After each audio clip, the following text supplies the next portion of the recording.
Ada pilek kah? Pilek ya, pakai maskernya bergerak.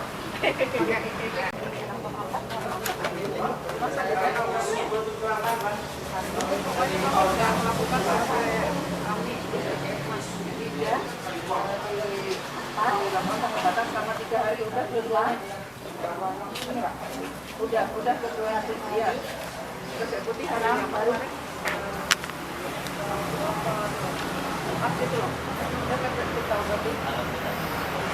Rapat-rapat seperti ini seharusnya tidak boleh, kecuali membahas corona ya, karena ini sangat penting. Saya selaku puskesmas yang membawa Kecamatan Batu Licin akan menyampaikan teknis yang harus kita lakukan untuk mencegah virus ini supaya tidak meluas nantinya. Kemudian di hadapan Bapak-Bapak sudah kita sebarkan itu ya, virus itu apa. Kemudian 6 langkah cuci tangan yang dilakukan tadi. Karena dengan 6 langkah cuci tangan itu salah satu pencegahan yang paling efektif untuk saat ini selain menjaga daya tahan tubuh. Jadi kapanpun bagusnya sering-sering kita mencuci tangan supaya bebas dari virus ini. Mungkin nanti akan kita tayangkan ya, nanti dokter kami nanti akan menyampaikan hal tersebut. Dan ini dari Bupati sendiri sudah ada edarannya yang nanti akan saya bagikan, dan tolong nanti ditempel di setiap kantor desa, kelurahan atau di instansi dari kecamatan, polsek dan ramil tentang kewaspadaan pencegahan penyebaran COVID-19. Jadi tolong supaya kita tetap tenang dan selalu berdoa. Kemudian melakukan gerakan masyarakat hidup sehat, mencuci tangan seperti yang dilakukan tadi, minimal 20 detik. Jadi mencuci tangan seperti tadi ada 6 langkah. Karena kalau kita hanya menggosok di depan, nggak akan tergosok yang di belakang sini. Karena tangan kita ini selalu lembab dan lemak ya. Ada lemak di sini, jika kita memegang benda di sini, kemudian benda di sini, nanti akan menjadi memindahkan kuman jadinya. Makanya harus selalu dicuci dengan sabun atau air mengalir atau dengan ini ya, hand rub atau hand sanitizer. Kemudian mengkonsumsi gizi seimbang, banyak makan sayur dan buah, rajin olahraga, tidak mengkonsumsi daging dan telur yang tidak dimasak. Jadi tolong kalau memasak daging atau telur harus sampai mendidih dan matang. Kemudian saat sakit gunakanlah masker, misalnya batuk pilek, karena semua yang batuk pilek hingga saat ini masih kita jadikan suspek. Jadi suspek itu masih kecurigaan karena pemantauannya kan harus 14 hari ke depan. Jadi ada, mungkin ini supaya tahu ya, kapan sampai dikatakan dia positif, itu harus melalui pemeriksaan dan isolasi selama 14 hari. Kemudian anjuran Bupati juga segera memeriksakan diri ke puskesmas apabila batuk pilek atau demam suhunya lebih dari 38 derajat. Kemudian menambah stamina tubuh dengan minum jamu. Ini jamunya ada jahe, kunyit, temulawak, serai, mungkin yang jamu tahu ya. Kemudian mempromosikan gerakan masyarakat hidup sehat dengan pencegahan penyebaran penyakit dan antisipasi penularan. Mudah-mudahan ulun yakin, terutama di Kabupaten Parangkubu dan Batu Licin, mudah-mudahan wabah virus penyakit ini tidak ada. Informasi yang kita dapat, yang kita percaya ada dari Dinas Kesehatan, itu saja. Jadi informasi yang benar, yang akurat adalah informasi yang kita dapat dari Dinas Kesehatan, baik itu dari puskesmas, baik itu dari rumah sakit Sepunggur atau dari dokter-dokter yang berkepentingan di situ. Jadi kalau kita dapat berita-berita dari medsos ini kan banyak itu. Oh, sementara ini Ulin sama Bu Yasin pun itu baru sebatas untuk karantina di sana ya. Untuk ruang isolasi ya, untuk tempat isolasinya. Nah, Ulim sama BHC itu masih mengirimkan sampelnya itu ke Litbang Kesehatan. Hasilnya masih sekitar 4 harian. Intinya kalau itu meresahkan bisa kita pidanakan gitu. Nah, pasal yang kita kenakan nanti kalau itu membuat resah sampai resah masyarakat itu kan. Nah, itu ada di pasal 28 ayat 1 Undang-Undang ITE nomor 11 tahun 2008 yang sudah dirubah menjadi di pasal 145A ayat 1 Undang-Undang nomor 19 tahun 2016. Ancaman hukumannya 6 tahun. Dendanya 1 M. Ya, kami mohon ini nanti para kepala desa memberi pengetahuan ke warganya ya. Bedanya suspek sama terinfeksi. Nah, jadi nanti jangan sampai latah begitu ada yang WA, wah ini sudah terinfeksi, padahal di kita aja belum bisa, rumah sakit kita aja belum bisa menyatakan itu terinfeksi. Menyampaikan bahwa tentu dalam usaha kita, ikhtiar kita, yang menentukan adalah Allah Subhanahu wa Ta'ala juga yang menentukan bahwa ini kena musibah dan lain sebagainya. Maka kita lihat bahwa ini kaitannya dengan fatwa Majelis Ulama. Sampai-sampai di Saudi Arabia yang memang mewajibkan mereka tidak mengutamakan yang namanya tawaf ya. Itu kan tidak ada halangan dan itu hak orang Islam dalam melakukan tawaf kan. Nah sekarang malah ditutup jadi malah di atas saja seperti itu supaya jangan sampai terkontaminasi dengan itu. Nah berkaitan dengan ini fatwa Majelis Ulama nomor 14 tahun 2020. Maka mungkin yang terkait jelas kita di daerah masing-masing Pak ya. Kita perlu kita sampaikan nanti di masyarakat kita atau masjid kita yang menjadi ikon desa kita masing-masing. Kadang-kadang kan masjid kan kemewahan dan kemegahan desa. Lalu jadi kita sampaikan nanti tolong sejadahnya itu tolong nanti dari ya kalau ada penyemprotan disemprot dulu dan sebagainya. Jadi sudah mau memberikan fatwa ini. Pertama bahwa setiap orang wajib melakukan ikhtiar menjaga kesehatan. Itu merupakan suatu kewajiban. Menjauhi setiap hal yang diyakini dapat menyebabkan terpapar penyakit karena hal itu merupakan bagian dari menjaga tujuan pokok beragama. Kemudian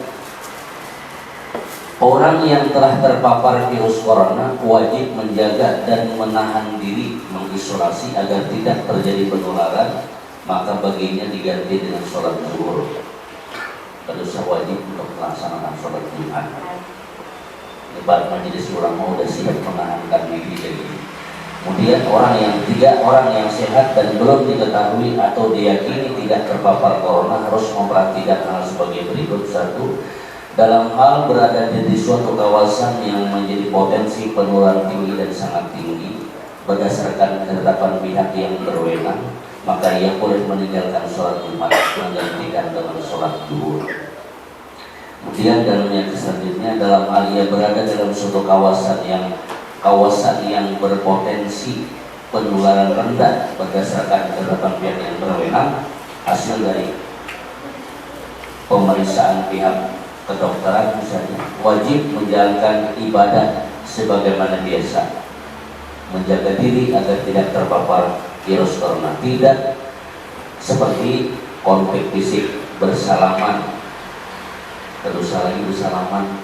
Kalau mungkin ada fatwa ulama sudah demikian, boleh aja atau tidak ada bersalamanan dari pihak laki-laki. Berpelukan, kemudian cium tangan, ini boleh aja toh, selama fatwa ulama ini menahan selama ada kegiatan berkaitan. Kemudian membawa sajadah sendiri, karena kan diantaranya kalau sajadah yang ada itu kurang langsung dan ada nyaman lagi, maka ganti bawa sajadah seorang di rumah.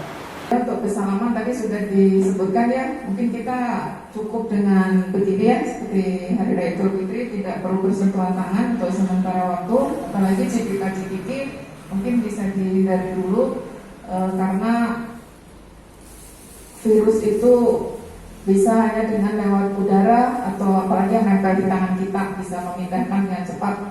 Ada disemprot desinfektan yang pasti mungkin bisa dilakukan nanti bawa sajadah sendiri, mau kena sendiri yang biasanya dengan karpet yang ada di masjid dianjurkan untuk itu. Malah sebenarnya karpetnya ini suruh gulung dulu itu lantainya dipel, kemudian disemprot sama desinfektan. Desinfektan itu bisa alkohol kayak semprotan itu, atau misalnya alkohol pun habis di pasaran sana, nanti bisa baiklin dengan air biasa. Jadi takarannya baiklin 1 kutub, airnya harus 9 gitu, 9 kali. Jadi campurannya seperti itu untuk membuat desinfektan, karena minimal harus 62% kandungan alkoholnya. Kalau alkohol nggak dapat, nanti misalnya di pasaran habis juga. Ini karena memang masker, alkohol, hand sanitizer semuanya langka, termasuk alat deteksi suhu pun sekarang susah dicari. Kemudian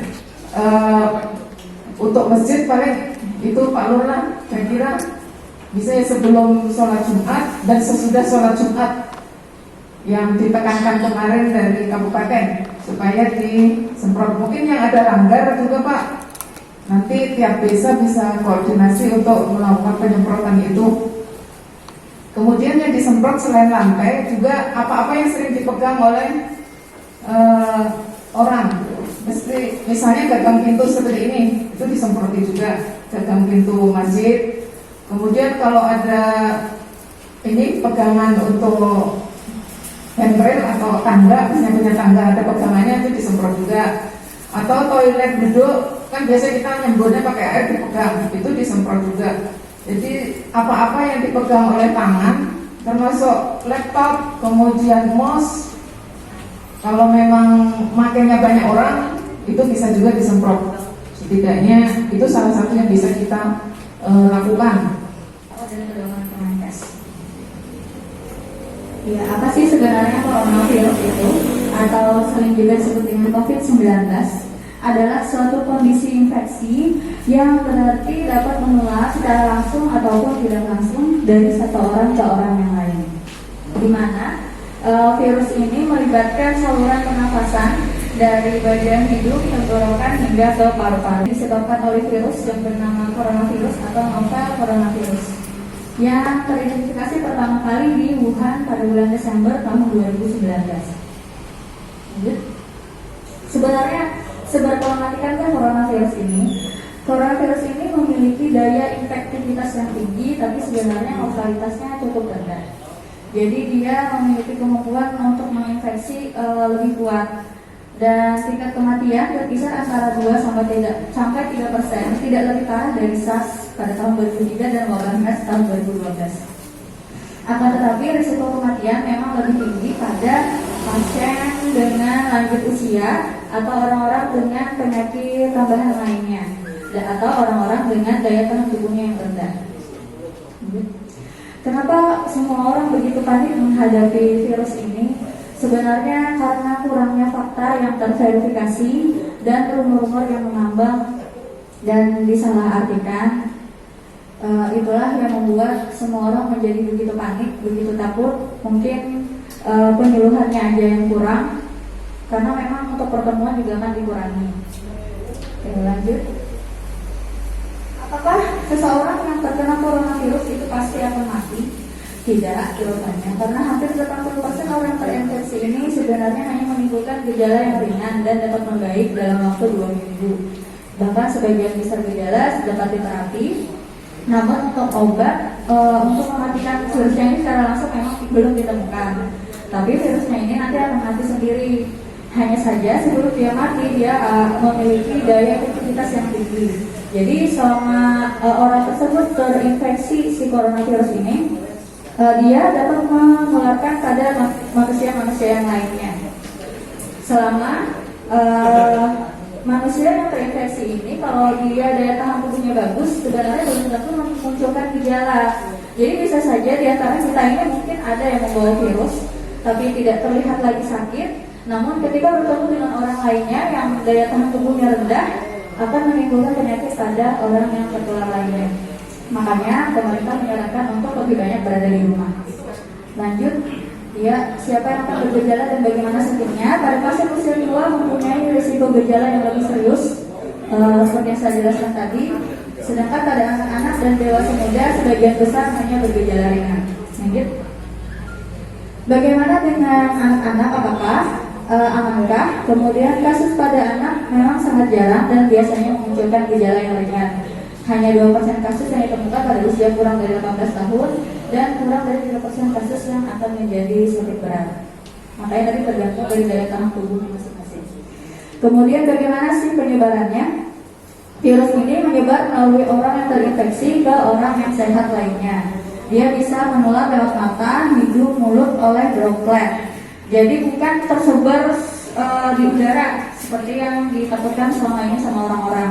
Jadi dia menularnya lewat droplet. Droplet ini maksudnya butiran kecil dari ludah atau dahak dari orang yang misalnya lagi batuk, tidak pakai masker, nah mengenai suatu benda. Ketika manusia lainnya kena menyentuh benda itu, lalu tangan kita ini yang tidak bersih ini mengenai saluran nafas, kena hidung, kena mulut, nah itu akan menularkan ke pasien lainnya.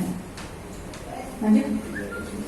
Apakah bisa coronavirus menyebar lewat makanan? Belum ada buktinya. Belum ada bukti lebih lanjut, tapi sebaiknya ya berhati-hati, jangan batuk atau pilek di dekat makanannya. Lanjut. Apakah memakan telur atau ayam membuat kita tertular coronavirus? Belum ada buktinya juga. Infeksi coronavirus ini tidak terbukti menyebar melalui produk olahan unggas, tetapi para ahli tetap berpendapat untuk mengkonsumsi daging yang dimasak dengan matang maupun itu telur sebaiknya dimasak secara matang. Lanjut. Apakah saat kita batuk atau pilek itu pasti terinfeksi coronavirus? Tidak juga. Orang yang terduga coronavirus biasanya memang memiliki gejala seperti batuk, demam, pilek, ditambah dengan sesak. Lalu ada faktor risiko lainnya, yaitu riwayat bepergian ke daerah yang terjangkit coronavirus atau orang-orang yang mengalami kontak erat dengan orang yang memiliki penyakit coronavirus ini, misalnya keluarganya kah atau petugas medis yang merawatnya. Ini gejala-gejala dari coronavirus, di mana dia menimbulkan gejala demam, batuk, sesak, mirip seperti gejala flu biasa dan bisa muncul setelah 2-14 hari setelah terpapar dari virus tersebut. Jadi lumayan panjang waktunya setelah kita terinfeksi. Itulah makanya tadi salah satu faktor risikonya yaitu melakukan perjalanan 14 hari sebelumnya ke tempat-tempat yang dicurigai mengalami wabah dari coronavirus ini. Sebaiknya jika mengalami demam, meriang atau nyeri tenggorokan, jangan panik, rawat diri sendiri terlebih dahulu, hirup air panas 2-3 kali sehari untuk melegakan pernafasan, minum air yang cukup, istirahat yang cukup, rajin mencuci tangan dengan sabun, kemudian periksa ke dokter jika gejala menetap atau memburuk, dan minum obat sesuai dengan petunjuk dokter. Lanjut. Ini perbandingan gejala common cold, influenza, dan coronavirus. Common cold ini maksudnya kayak selesmaan gitu. Bisa dilihat di mana waktu dari terpapar virus sampai munculnya gejala untuk common cold dan flu itu lebih cepat, sedangkan coronavirus lebih lama munculnya.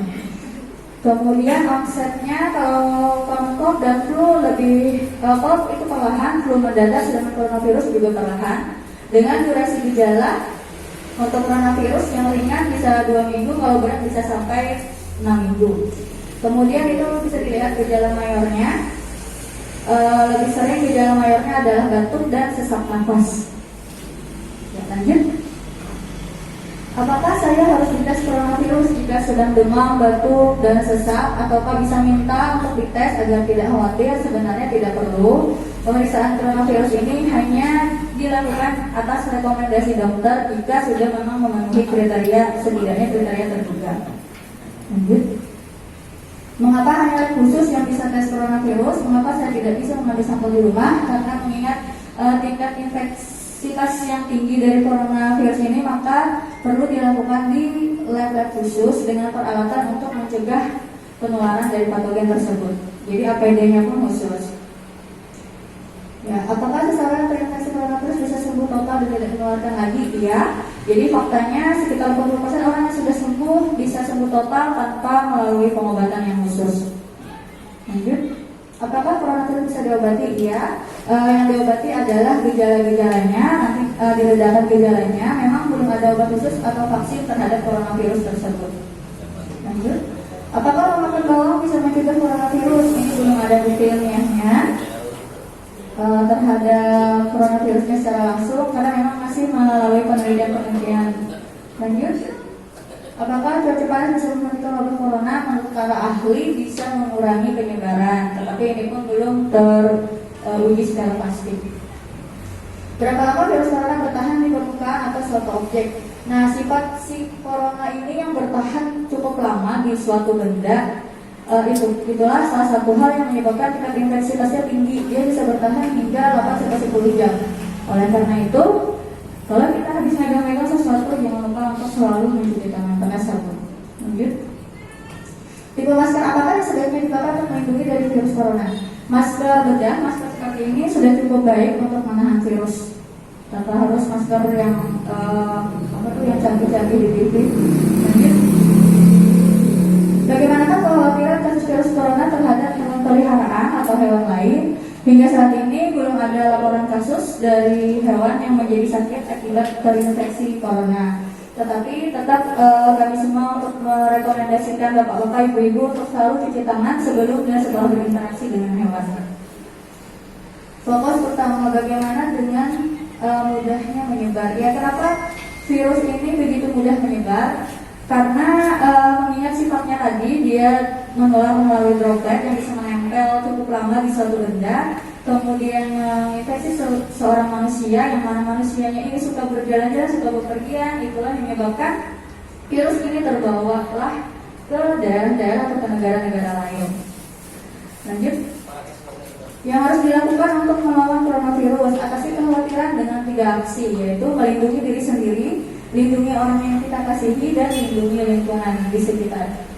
Cara melindungi diri sendiri adalah dengan cuci tangan secara teratur dengan sabun dan air, kemudian selalu siapkan hand sanitizer saat sabun dan air tidak tersedia, lalu jangan menyentuh mata, mulut, atau hidung dengan tangan yang tidak bersih, jaga jarak setidaknya 1 meter dari orang yang batuk atau bersin, kemudian ikuti sapaan tanpa sentuhan, artinya tidak selalu harus bersalaman-salaman. Lanjut. Kemudian lindungi orang yang kita cintai dengan cara jangan bersin atau batuk di tangan. Kalau mau batuk atau bersin sebaiknya menggunakan tisu atau menggunakan masker. Dan jangan di tangan, jadi di bagian di situ bagian dalam. Jangan bepergian atau mengunjungi tempat-tempat ramai jika sedang sakit. Kemudian kenakan masker jika sedang sakit dan juga jika sedang merawat seseorang. Lanjut. Nah, sebenarnya kita jangan terlalu panik dan khawatir berlebihan atas penyakit ini, karena secara umum ada beberapa hal yang perlu kita perhatikan saat kita mencegah penyebaran suatu penyakit infeksi. Yang pertama adalah menjaga kebersihan. Jadi rajin-rajinlah mencuci tangan pakai sabun. Hand sanitizer itu sebenarnya hanya dipakai ketika tidak ada tempat untuk mencuci tangan di sekitar kita. Jadi jangan terlalu diutamakan dengan hand sanitizer, makanya sampai kosong di beberapa minimarket. Padahal yang paling ampuh untuk membunuh kuman atau bakteri itu adalah dengan mencuci tangan pakai sabun. Itu yang paling penting. Kemudian hindari mengucap-ngucap atau mengusap muka kalau kita tidak yakin tangan kita dalam keadaan bersih. Perhatikan kebersihan badan, kebersihan tempat tinggal, lingkungan tempat tinggal, tempat kita beribadah, dan lingkungan tempat kita bekerja. Itu yang pertama tadi, ada kebersihan. Kemudian yang kedua, penggunaan alat pelindung diri seperti masker ini sebenarnya digunakan di waktu-waktu yang tepat, seperti ketika kita sedang batuk pilek atau ketika kita sedang naik alat transportasi umum, misalnya di dalam angkot. Karena kalau misalnya dalam angkot kan berkumpul dengan orang lain lagi batuk pilek, tidak pakai masker, namun kita bisa ketularan jadinya. Kemudian jika di tempat umum yang cukup sempit. Lalu setelah penggunaan APD, yang ketiga adalah dengan menjaga daya tahan tubuh. Menjaga daya tahan tubuh ini penting sekali. Setidaknya jika kita memang tertular si virus ini tidak menimbulkan gejala yang berat. Caranya adalah dengan rajin berolahraga, makan makanan yang bergizi, istirahat yang cukup, dan jangan stres yang berlebihan. Cara menghindari stres berlebihan adalah dengan selalu berpikir positif dan hindari prasangka yang buruk. Kemudian cara terakhir adalah dengan berdoa. Semoga wabah ini bisa segera berakhir. Semoga kita semua terhindar dari segala penyakit yang berbahaya, dan semoga yang sakit bisa segera disembuhkan. Demikian yang bisa saya sampaikan. Saya mohon maaf. Wassalamualaikum warahmatullahi wabarakatuh.